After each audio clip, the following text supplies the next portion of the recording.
Hey everyone, we're going to go ahead and get started. Welcome to Pendo webinar today, measuring Pendo's impact and ROI. Really appreciate you all joining us. Just a housekeeping item. One, we're going to be recording this session, so you guys will have a link to this afterwards. Second, we want this to be interactive and valuable for you all, so feel free to use the Q&A or chat functionality throughout the webinar. We have people monitoring it and we'll be answering. We'll also have some time for Q&A at the end of the session for anything we can't cover in the middle.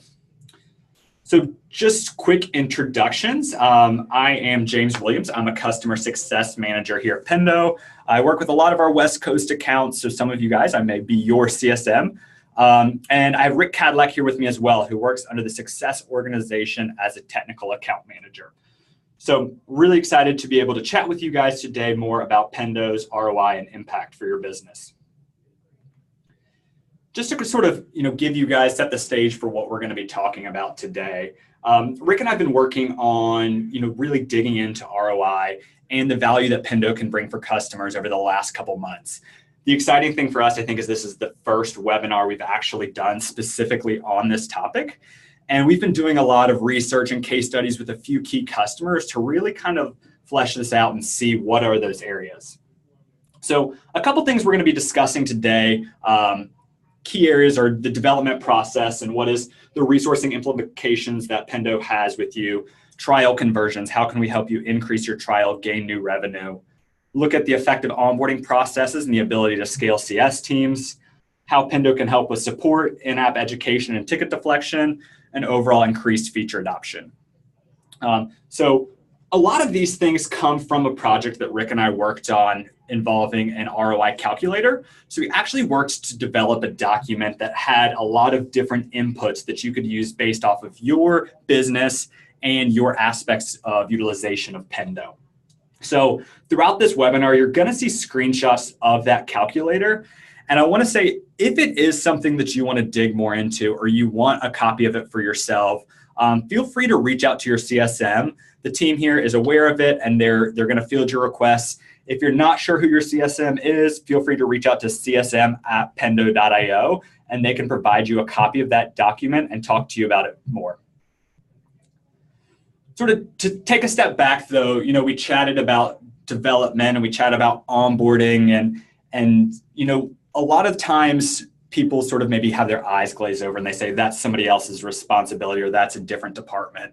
And here at Pendo, we sort of chat about being one team. And I think the important thing to think about as we have these conversations is, maybe sales is responsible for trials and customer success for onboarding, engineering for back-end processing, but all of this is really focused around the product. And I think, us today, as well as most of you on the call, we represent product companies and software companies. So really none of us can do our job without the overall vision of your product, how it's impacting your business, how it's impacting your users. So we just kind of like to keep that in mind as we discuss the different topics coming up.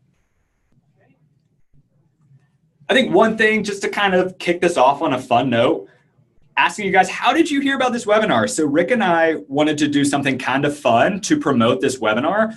Historically, we've done a lot of the marketing through email, and we wanted to say, start practicing what we preach about in-app education, in-app guidance, in-app promotion. So we did a split, and we took half of our audience and promoted the webinar in-app, and we took half of the audience and we promoted it via email. So you guys either saw one or the other, but you should have seen both. And we did this by utilizing sample groups in Pendo, which we'll chat about a little bit more, but this is our way to randomize, run experiments without removing any bias. And the exciting thing for us was that our hypothesis and what we preach about Pendo proves true. And we had 10% more registrants come from the in-app promotion, in-app invitation than we did for the email. So we just sort of wanted to call that out to kind of get you guys thinking about the benefits that Pendo can provide for your business, the statistics that you can see as a result of using Pendo. Hi, everybody. I'm Rick Kadlac, and I wanted to start off talking about development costs and some ROI and how you can calculate that there. So why would you want to avoid using development resources for guides, for in-app messages, pop-up modules, whatever you like to call them? At Pendo, we call them guides. Why would you like to avoid using development resources in the first place? For one, there's a high cost of development resources. So any development resources, your team members themselves, anything that they do will incur a high cost in order to create something. Guides themselves also are meant to be ephemeral, are meant to be temporary. So they usually should be built for a specific use case. You create them, you segment really specifically, and then you take them down. We've recognized that there's a lot more effectiveness when a guide is really specific to a certain use case or a certain user population than if it's something that's more broad. And so that's really how they should be. Maintenance costs, so you also need to keep in mind the maintenance costs that come from sort of creating these things on your own. So if you had a front-end team create some pop-up modals or something like that, what you would do is you would have to think about taking them down after a certain amount of time. That's maintenance cost required. If you wanted to edit them, that's a maintenance cost. You also have to think about the brain power from maybe a product management team to think about these things and keep track of them in general. So when you're breaking this down for yourself and you're trying to come up with an ROI value and see the return on investment from Pendo, you should think about your cost of developers. So this is sort of the annual cost of per developer in your region. This is going to be different depending on where you're at. The Bay Area will be very different from somewhere in the Southeast. It's also important to think about the amount of time it would take on average for a developer in your team to create, possibly do some conditional segmentation for your visitor groups, and also to manage these guides, once they're up. And then you also need to think about just the total amount of front-end development hours you might have per year per each front-end developer. So it's really important to think about that, to understand that if you spend time on a guide itself in order to create some kind of messaging for your users, that you're taking away from the time that could be better used on creating a portion of your product that's not temporary and not ephemeral, and something that's more permanent. So we ended up coming up with a cost to create and maintain a guide per quarter would be something like $300 for one guide. And this is a complete estimation that's a little bit in between a multi-step, so a one-step, a single-step guide, and a multi-step guide. A good way to sort of think about this and to break this down for yourself is to come up with a table and sort of work through the numbers and put your own custom inputs for your company into something like this. So what we did here is we took a light box and a walkthrough, and we looked at things like hours to create, hours to maintain per quarter, and what would the cost be for this sort of thing without Pendo in order to create one guide here. We also had to take into account things like the hourly front-end development cost per a certain region. We came up with 50, which is a conservative example for, probably for most companies, but we wanted to sort of not give you, the straight Bay Area example here. But if you are in the Bay Area or somewhere with higher development costs, then this will be much higher potentially. We also had to take a look at the front-end development hours per employee per year that was possible. Another way we sort of took this a step further was we wanted to see, now if you took that and multiplied it by the number of guides deployed, we took an average of 10. So just thinking about all the different ways you would want to use some guides or messaging in your application, and 10 is a pretty conservative number. Most companies have at least something like that. And then we're also looking here at sort of the quarterly savings that you're getting from Pendo if you decide to not do this with your development team and instead do it with Pendo. So we can come up with an annual total of a conservative estimate around something like $26,000 for development cost resource savings. And this was guides only. So just to reiterate and talk about how to get started, understand your dev cost per hour for your area, understand the time it takes to create a single step and multi-step guide. So it's important for you guys to put numbers on these sorts of things. Think about the hourly time and estimate that. Do you want to use conditional logic? Do you want to segment these to different user groups? Do you want to be more specific? Understand the time it takes to put that in there, because creating creating a guide, in the development world, a pop-up modal is a lot easier if you don't segment and you don't conditionally send it to different users.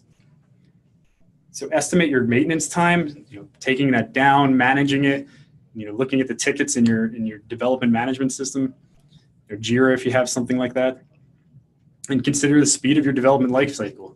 So Pendo, there's a lot of different times you're going to want to create a guide fast, right? And if you have long development cycles, or even sprint style, 2 bi-weekly, something like that, sometimes you want to get a guide out really fast, within a day or 2, or maybe a couple hours. And that's really not possible at a lot of times with your development team if you relied on them to do that. And so what you do is, after you take all these inputs and understand your own numbers, you want to sum that all up with the cost per guide and what that would actually cost you to create a guide without Pendo involved.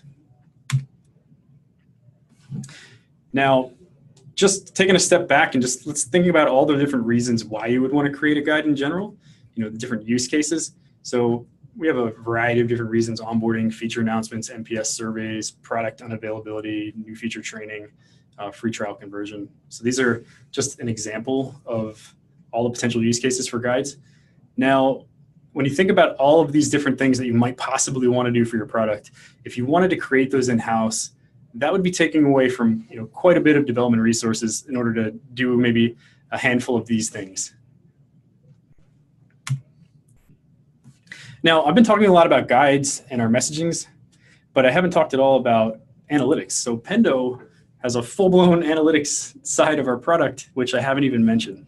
And all of this, if you wanted to do this, to collect this information and to put it into a dashboard and display it and do all these different things, that's another huge development cost if you tried to homegrown your analytics in this way.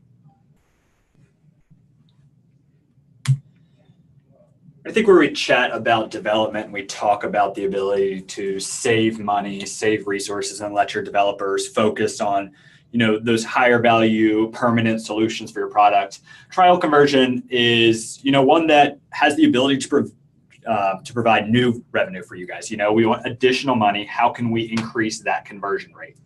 So I think, why is increasing trial conversion important? Don't think I really need to answer that. I think the entire company, everybody loves new customers. Everyone loves sales. So we know that the money here, being able to close more deals at a higher rate is important for, probably everybody on this call today. So how do you do that in Pendo? And I think the most important thing here is to really understand what are the things historically that are done to convert a customer, a prospect for you all. And there's a couple of different ways you can do this. One, through the ability to analyze, take your last 10 or 15 customers that converted from prospects to paying customers. Look at what they were doing in your product and really analyze those key things. And what we like to say is, as you analyze those, outline the top 2 to 3 things that are really those value driving aspects, and then create a specific trial flow for them to make sure they are doing those things. And I think you can look here at sort of the bottom screenshot of just providing a very proactive approach that lets them know what do they want to do and how to accomplish it. And then I think really just digging into those metrics, making sure they're utilizing those value driving features. And then once you kind of have this process, the process is so scalable, right? And it's repeatable, and you don't have to have your account executives or your sales dev reps to continue to work with these prospects and reach out, because this process is turnkey, and no matter how many people you get in the pipe, they're going through this. And I think the great thing there on top of this is you can dig into the usage and start with better forecasting, where we've been able to look at, our time on site, our feature usage, our number of users, and start saying, as we see these thresholds met, we know this prospect is 50% more likely to convert, and then 70%, and then 90%. And that helps us with our overall forecasting. And I think Citrix had a phenomenal example of this, where they took, exactly that thought process, right? They looked at what are those 3 things that historically prospects have done to convert to paid customers, and how do they proactively reach out and provide that information to them. And I think here you'll see that with this, they had 50 completion rate of that walkthrough, and their trial conversion increased by 11%. And I think 11%, maybe that doesn't really sound like a huge number, but I think if we dug into those metrics just a tiny bit more and just considered, how many people are you getting in trial? How many freemium customers do you have? What are those conversion triggers, and what's the current number of touch points that your sales team is having to do with these individuals? So let's just say conservatively, you have 200 customers go through trial or 200 prospects in your pipeline. If you get just a 10% conversion rate increase, if your average deal size is $5,000, that's $100,000 new revenue just through understanding this model. And I think so trial, we see that sitting a lot of the times with sales, but after somebody becomes a customer, what's the formal onboarding process look like? And this is where we see at Pendo, it goes to our customer success team and our implementation team. And I think something that, is important for all of us is how do we scale that team? And something that, is really, really important here is this onboarding process, because you want to ensure that users are using the product appropriately and that they know they're doing the things that will benefit them. We want them to get value in the product as soon as faster as possible, because we know those who are using the product fastest, getting the most value, are going to be those who are retained at a higher rate. And then ultimately, this process of getting them in the app for their onboarding, provide that proactive guidance, is going to enable good behavior. It's going to decrease their need to reach out to a CSM or reach out to the support team. I think a fun exercise that we did at Pendo is our VP sat our CS team down and said, imagine that your customer base tripled overnight and we didn't get a single new head count. How would we solve for that problem? And that's sort of where we started looking at our virtual CSM process and the automation that we've wanted to be able to enable with our onboarding flow. So what we've looked at tackling is first, making sure you understand your welcome experience as new users log into the platform. I think it's very important to give them a brief welcome and a quick navigation. You don't need to go through every tab in your product. You don't need to point out every feature, but give them those few things that are going to help them feel welcome. And I think, our recommendation here is if you have very, very, very valuable information, maybe don't put it as the very first thing that comes in their face, because a lot of times users aren't quite in that mind space yet to be able to learn and want to be able to recall that information. So welcome them, point them through where they need to go to find additional information and continue to navigate. And then set up a place where they're going to be able to continue to go for that next level of education, when they're willing to go at will and continue to dig deeper into your product. And we use our Guide Center specifically for this to create a checklist of things we want our customers to do that we know has proven success. And the thing with this is it gives a gamification process as they realize what are those steps that we want them to do, and what are the things in the product that they should be doing. The powerful thing here is that with Pendo's segmentation, this can continue to iterate, right? You can have a checklist for people that is maybe 3 things in their first 90 days where they're setting up their account and doing the first key aspects of your feature. But you can continue to make that education segmented based off of their life cycle. So just to sort of reiterate, 1, don't overwhelm new users with too much information on their welcome. Find that mixture of inspiration and education. You don't want to be teaching them how to point and click. You want to be inspiring them of how to think about your product and how it can solve their business needs. Determine those quick wins. And, a big thing for us here is always remember that onboarding never ends. We've done a blog series specifically about this topic, just saying how although a user may be coming with you from their first time, if that user is with you for 5 years, you want to make sure that you're continuing to give them new content, continuing to let them grow with you and take them to that next level of your product. So if we look at this from an ROI perspective of the metrics that we've considered, I think it's important to consider your implementation team. The number of new accounts and new users that you're having every day. Something that's interesting for us is, we may have 1 account, but with Pendo, you get unlimited user licenses. So although one account doesn't equate to 1 person, and it could end up being 20 to 50. And so making sure that each specific user has a customized individual onboarding plan for them. So you'll see here some of the hourly costs we put to a CS team and looked at the number of new customers that came in. And let's say that through this automated process, you were able to save a third of the amount of time as you would from a manual perspective. That gives 200 to 300 more hours at any given time that your CS team can focus on higher value things and higher touch customers. I think Insightly hit this phenomenally by doing just that. They built out a very custom onboarding process for their users and the ability to scale their CS team. And the even better thing is that not only on top of scaling that, they were able to increase their overall engagement with this process, increase the feature adoption, and increase the overall viewership of this onboarding flow.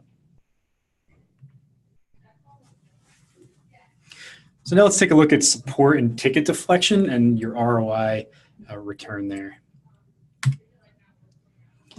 So why is it important to deflect support tickets in general? It's really important that your agents that you have, your support agents, focus on these higher value, deeper dive type questions and not on the basic product issues. It's also really important to, if you have limited resources and you need to scale your team quickly, if you're in that sort of a situation, we are in that situation currently, what you need to do is you need to release some guides in areas where it's sort of quick wins, quick answers to questions, and then allows you to stretch out your support team even further on these higher value areas.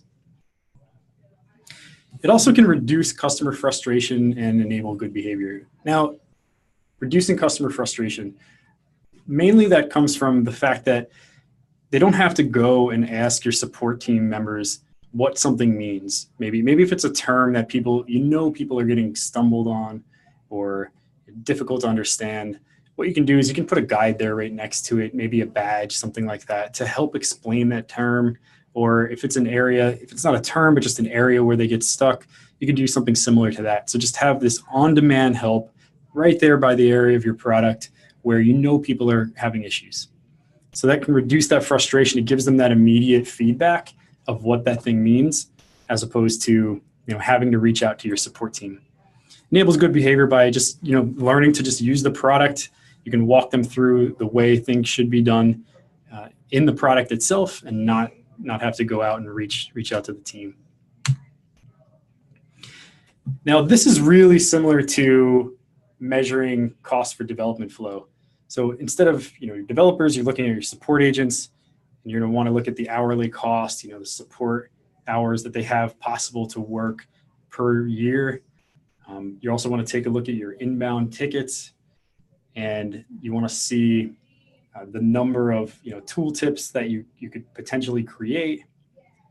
And really what it comes down to is it's really simple. It's just cost per ticket times the number of tickets without in-app guidance, minus the cost per ticket times the number of tickets with in-app guidance. So just like the development flow, you're going to want to understand these numbers and what a ticket costs for you per each request type, right? So everybody has different types of tickets coming through your support team.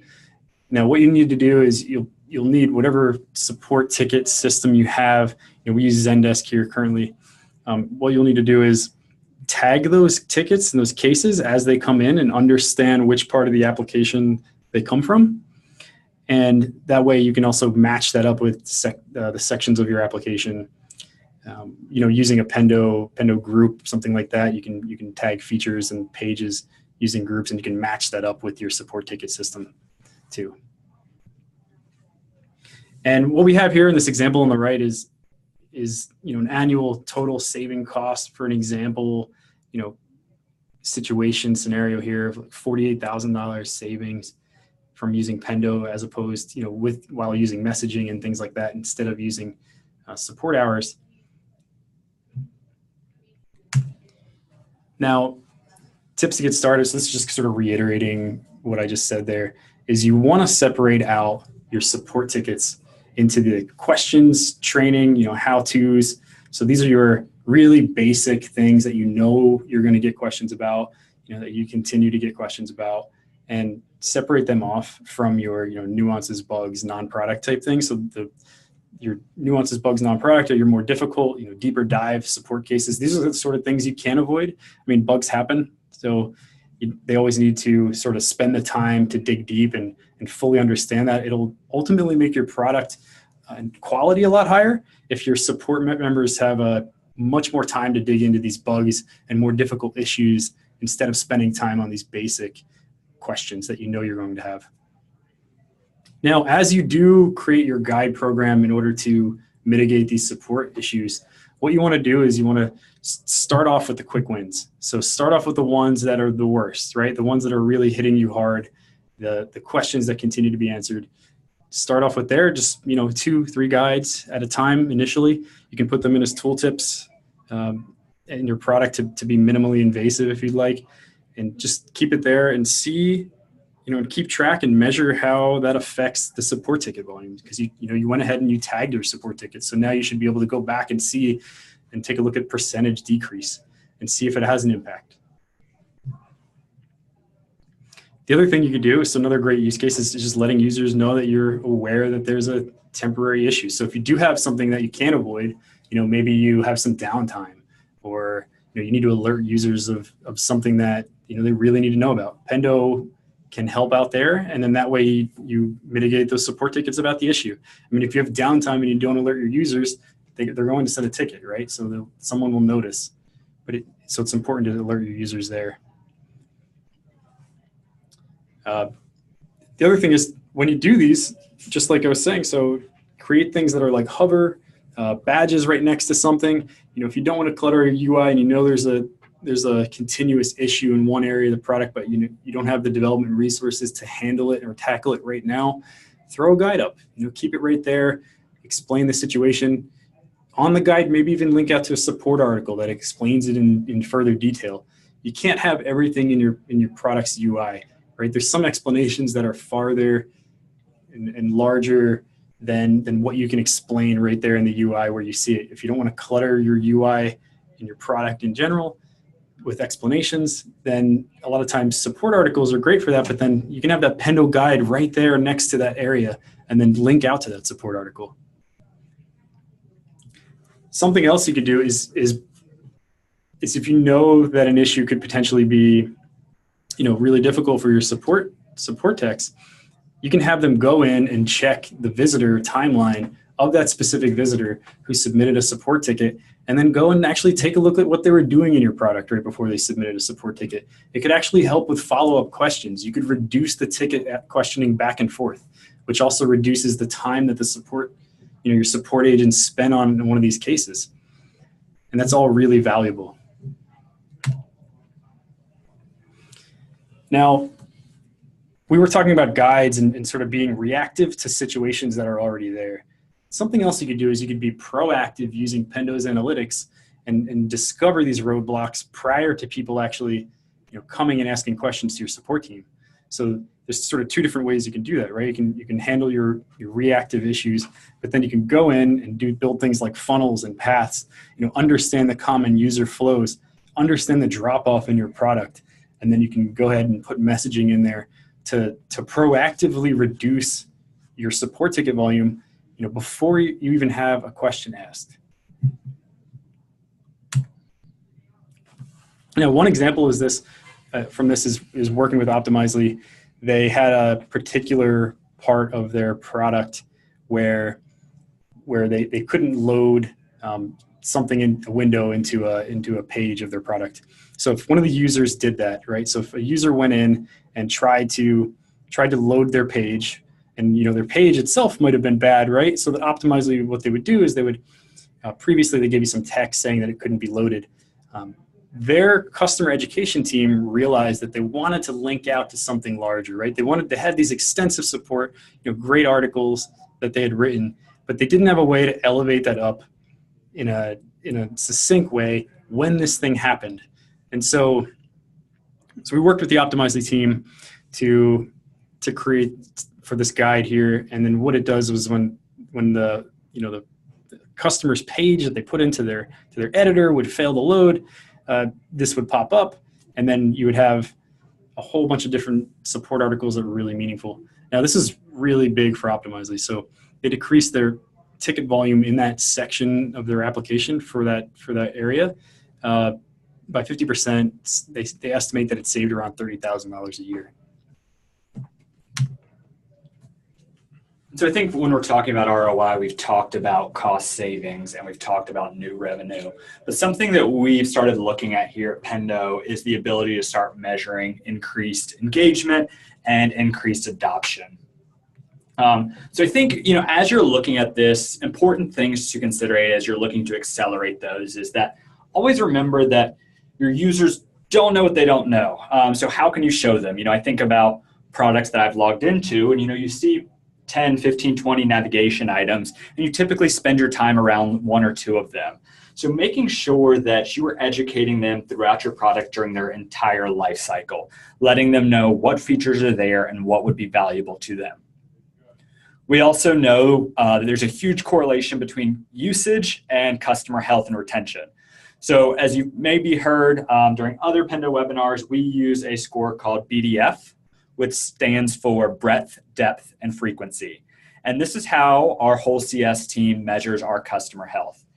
And yes, we look at frequency of logins and we look at days active, and I think those are a lot of the standards.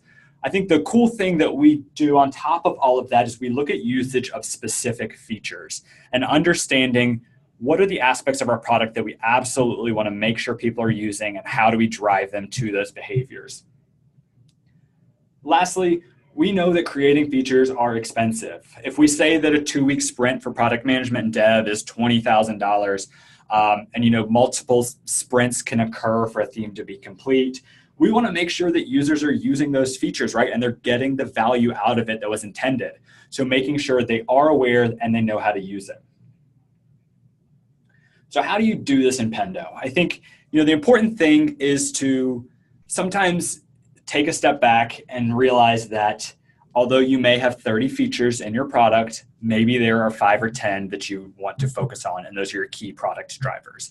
And this is something we've had to do internally as well. And then take those product drivers and map them out in a roadmap of the order of priority that you want people to engage with. And again, I think the powerful thing with Pendo is that with the segmentation, you can have an entire rollout strategy to ensure that users are engaging with those products over time. And you can do it based off of not seen or not engaged rules within Pendo. So that way, it's not their first 30 days that they're getting hit with all these things, but there's kind of a constant nurture or constant drip campaign that's bringing them into the product a little bit further, showing them something new, inspiring them to the next level. I also think one kind of quick ROI win that probably a lot of people don't know about is that within Pendo, in the guides analytics section, you have the ability to add a feature to it. So you go into Pendo, you're looking at your guides and you can see the total views, the number of people that visited, those type of things. But under one of the charts where you see daily views, and you can toggle this to weekly or monthly, you can add a feature that was targeted for that guide. So I think for this instance specifically, you may have noticed that recently we pulled our NPS from out of the guide section into its own navigational element. We felt like as a business, that was a decision we wanted to make to be able to highlight it a little bit more. So what we did is we created a guide to make sure people were aware of it, try to drive new engagement and interaction. And you can see here the vertical lines are the number of guide views that were seen as this rolled out. And the green line is the correlation of the product usage associated with those guide views over the same time frame. And I think this is just a powerful story to show the direct correlation of letting users know where you want them to go, giving that proactive guidance is going to result in increased adoption. So if we look at this from a metrics perspective, I think the exciting thing is we know that usage is super important, and we know we want to get them to use as much of our product as much as possible. So the ability to look at the usage of that feature with Pendo's historic data and say, how has it been used to date? And then consider that rollout strategy of promoting those new features to your users and start to measure the uptick that they are getting as people are engaging with that guidance. I think something else that we're kind of measuring on top of all of this is that we know that there's going to be a correlation to retention, to churn numbers, to expansion, and really being able to take this data, that we are gathering in regards to this uptick in usage, this more time on site, these more features. And then we want to be able to have an ROI Part 2 webinar where we start to correlate those exact retention and churn statistics as well. I think Infusionsoft had a phenomenal example. I worked with Todd, to look at what are those features that you want them to adopt, whether it is a new feature or an existing, and you're doing that nurture campaign. And the ability to guide people through it, they saw 100% increase in this specific feature. I think we've chatted kind of about this from beginning to end, but we want to share with you guys a specific experiment that we ran to fully prove this ROI use case. So in the past, we'd worked with Optimizely on part of their onboarding flow. Now, for those of you who don't know what Optimizely does, Optimizely is experimentation, the leading experimentation platform out there currently. A lot of the same people that use Pendo use Optimizely. And what they had was they had a section of their application where they wanted to increase the usage of an event and a page within the Optimizely product. Now, since they're an A/B testing platform, in true Optimizely fashion, we decided to work together and launch the walkthrough as an A/B test style way. So we wanted to measure the effectiveness in how our walkthroughs would increase product feature adoption or not. Right. So we looked at this scientifically. We ran it for 26 calendar days. Now, the amount of days that you're running for an experiment or something like this wouldn't really matter. But what we did was we wanted to make sure that we had a statistically significant number of total participants. And so we ended up with around 4,000. This particular experiment here was run from March 25th, 2017 to April 19th, 2017. So you may be asking, how does Pendo create sort of this segmentation in order to A/B test, different, A/B test a guide in this way? So what we do is we actually have just a sample group rule. It's as the visitor comes into the Pendo application, they're randomly assigned a number from 0 to 99. And so all we did really was we split into 2 segments here, and one of them focusing on a sample group greater than or equal to 50, the other one focusing on a sample group less than or equal to 49. And we ended up with these 2 groups of visitors, one of them eligible to see the guide and one not eligible to see the guide. And they were both around 2,000 users. What we noticed was that the segment that was eligible to see the onboarding guides that focused on the creation of pages and events in Optimizely had a 271% increase for page creation statistics due to this walkthrough, or in a 317% increase for the event creation. So this was great. It was a great story. We shared it internally for our team, but then we wanted to sort of share this with you guys as well. I hope this is beneficial to sort of show you guys some numbers and how we're thinking about, Pendo's product and how it's impacting your business across, new revenue, cost savings, and overall increased adoption that helps, with retention rates. So really thankful you could all join. I do want to give, I think this is the beginning of a lot of these insights. We're actually hosting a conference in San Francisco in a couple weeks that we're going to be digging more into this and the analytics and the ROI you can see with MONIUM or with Pendo. Going to have some awesome customers coming out to speak, talk more about these topics. I'm going to be flying across the country to see all of you people, so you better come. But if you have any specific questions, registration link is here. You can also email me. I'm james@pendo.io if you have any questions about the conference or anything we covered today. But we do want to open this up for questions. I know a couple came in, I think, throughout that we can answer quickly, and then feel free to chat in any additional ones. So I think one of them is, would you utilize a what's new guide versus email about new features? So I can sort of chat about new feature, how we do this specifically. So I think a lot of companies do like a monthly newsletter, those type of things via email, which if you want to still announce your features that way, you can. as maybe seen with our invitation for the webinar, you were just going to get, people care more about your product when they're in your product, right? They care more about what those new features are. So what we do is we set up a what's new guide for any new release, new feature that's come out. And then we monitor that. And I think our visibility has gone like 2 to 3x by being able to bring that in the app. But then what we do is we measure those new features and we say, okay, let's create a segment for people who haven't engaged with that feature still 90 days after it's been released. And then you can move from the what's new, which is potentially a little bit more passive, they interact with it at will, to something that becomes a little bit more proactive and in their face and guiding them to this new feature to ensure they're getting the value out of it.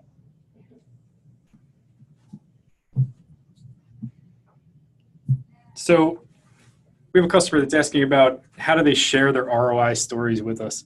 So if you guys do have an interesting ROI story and you'd like to share it, with the rest of our team and the rest of the Pendo community, what you can do is you can reach out to your CSM and just let them know, right? So if you saw our webinar here and you find out something interesting about your product, maybe an ROI, case study story, feel free to share it with your CSM here at Pendo.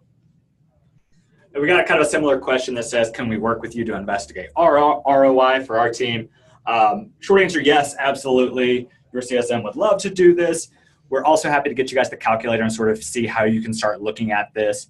I also think it's kind of a good kind of like check box for you guys to consider ways you're using Pendo. And maybe there's only 1 or 2 of these that you've gotten through today. We're happy to work with you guys as you implement the rest. Yeah, I think as you see these success stories, if you recognize a success story, within your own organization, I mean, these things are great for you to share to the other members of your organization.